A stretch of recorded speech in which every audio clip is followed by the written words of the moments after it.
La librairie, on l'a créée dans l'idée d'accueillir les personnes qui ne peuvent lire que les éditions au grand caractère, donc les éditions adaptées pour les personnes malvoyantes, sachant que jusqu'à présent, les personnes qui n'achetaient que ce genre de livres, ils ne pouvaient acheter que par correspondance.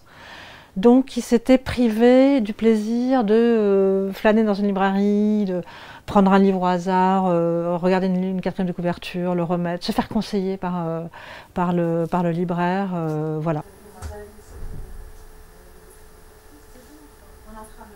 C'est important aussi, ça sera jusqu'à 22 heures, tout ça. Bon, mais très bientôt alors. Merci. Ouais.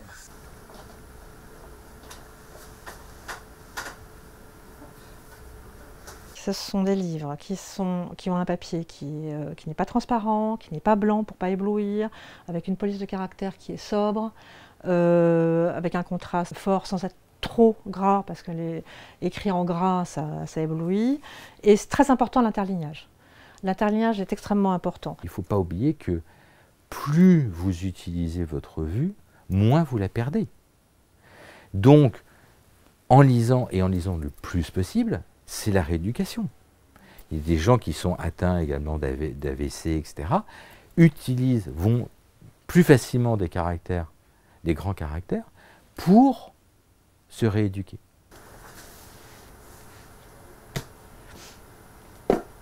C'est vrai qu'il traînait quand même encore beaucoup, et ça continue un peu, l'idée que les livres en caractère sont destinés aux personnes âgées, et que les personnes âgées aimeraient qu'un certain genre de livres, comme par exemple typiquement les livres de terroir. Je n'ai rien contre les livres de terroir, nous avons ici des très belles plumes de livres de terroir. En revanche, ne proposer que ça aux lecteurs, ça me paraissait un problème quand même. Il faut vraiment consacrer à la lecture adaptée.